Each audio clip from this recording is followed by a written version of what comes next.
크리스마스 하면 보통 화려한 트리나 선물이 떠오르죠.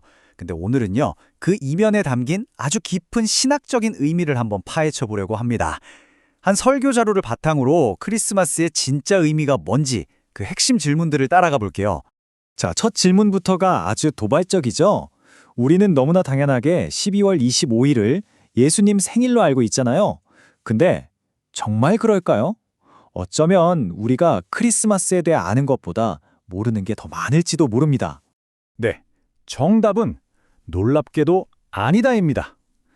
성경이든 역사 기록이든 어디를 봐도 예수님의 정확한 생일이 기록된 곳은 없다고 해요. 아니 그럼 대체 왜 우리는 12월 25일을 기념하는 걸까요? 실제 생일이 아니라면 왜 하필 12월 25일이었을까요? 이 자료에 따르면요. 그 이유는 날짜 그 자체가 아니라 그날이 가진 아주 강력한 상징적인 의미 때문이었다고 합니다. 그 비밀의 열쇠는 바로 동지에 있었습니다. 1년 중에 밤이 가장 길고 가장 어두운 날이죠. 근데 바로 그 절정의 어둠을 지나고 나면 바로 그 다음 날부터는 빛이 다시 세력을 얻기 시작하잖아요.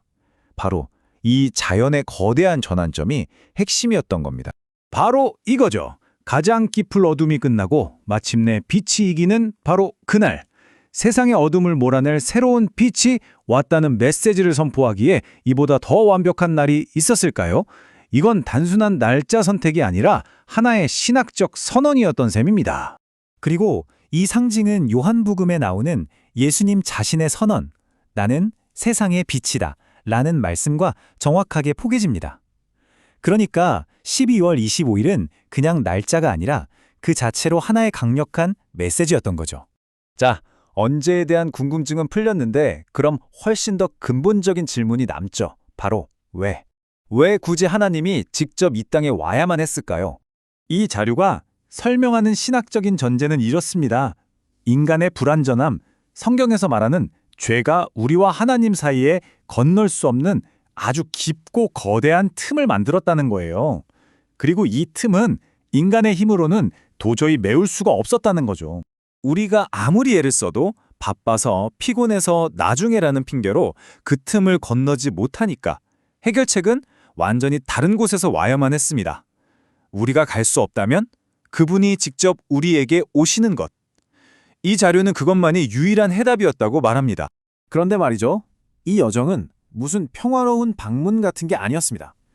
처음부터 상상할 수도 없는 정말 끔찍한 대가가 정해져 있었던 예고된 고난의 길이었어요. 이 자료가 보여주는 그의 삶을 보세요.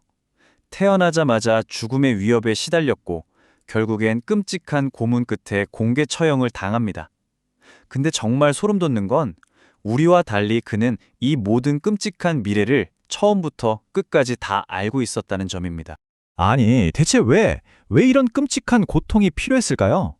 이 자료의 관점은 명확합니다.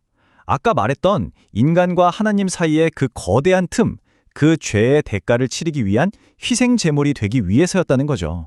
이 엄청난 희생은 단순히 어떤 우주적인 문제를 해결하는 것에서 끝나지 않습니다. 이 자료는 이 사건이 우리 한 사람 한 사람에게 주어진 아주 개인적인 약속이라고 강조하는데요. 그 모든 의미가 임마누엘이라는 한 단어에 응축되어 있습니다. 임마누엘, 하나님이 우리와 함께 계시다 라는 뜻이죠. 근데 이건 그냥 내가 하늘에서 너희를 지켜보고 있어 이런 차원이 아니라고 해요. 이 자료의 설명에 따르면 이건 하나님이 우리의 가장 깊고 어두운 고통의 한복판으로 바로 그 현장 속으로 직접 들어오신다는 훨씬 더 적극적인 동행의 선언입니다. 그 함께하심이 구체적으로 어떤 건지 한번 볼까요? 예를 들어 정말 누구에게도 말 못할 깊은 슬픔과 외로움에 빠져 있을 때 말이죠.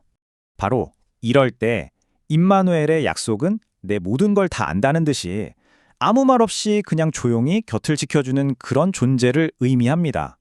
그냥 옆에 있어주는 것만으로도 큰 위로가 되는 그런 존재 말이에요.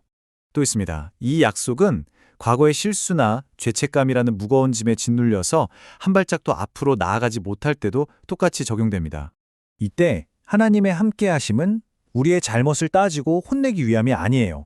오히려 그 모든 과거라는 족쇄에서 우리를 완전히 풀어주고 자유롭게 하기 위함이라고 이 자료는 힘주어 말합니다.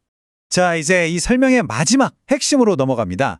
크리스마스가 단순히 과거를 기념하는 날이 아니라 오늘 우리의 삶을 변화시키는 현재의 현실이 되어야 한다는 건데요. 이게 무슨 뜻일까요? 이 주장을 설명하기 위해 자료는 거듭남이라는 개념을 제시합니다. 이건 단순히 좋은 일을 몇 번 더 하는 수준이 아니라 내 삶의 주인이 바뀌는 거예요. 세상의 가치를 쫓던 삶에서 하나님의 가치를 쫓는 삶으로 내 인생의 방향과 정체성 자체가 완전히 뒤바뀌는 근본적인 변화를 말하는 거죠. 이 어려운 개념을 아주 기가 막힌 비유로 설명합니다. 들어보세요. 그냥 규칙을 지키는 종교 생활은 미국에 잠시 방문하는 여행 비자 같은 거래요. 하지만 거듭남은 아예 그 나라의 시민권을 얻는 것과 같다는 겁니다. 하나는 잠깐 머무는 방문객이지만 다른 하나는 영원한 소속감을 가진 시민이 되는 거죠. 완전히 다른 차원이죠. 그렇기 때문에 이 자료의 결론은 아주 명확합니다. 크리스마스는 그냥 2000년 전에 어떤 일을 기념하는 날이 아니라 바로 오늘 우리를 완전히 새로운 삶으로 초대하는 현재 진행형의 사건이라는 겁니다. 그래서 이 모든 설명은 결국 우리 각자에게 던져지는 이 하나의 질문으로 돌아옵니다. 하나님이 당신을 찾아오셨다면 이제 당신은 어떻게 하시겠습니까? 이 질문에 대한 답은 아마 우리 각자의 삶으로 보여져야 할 겁니다.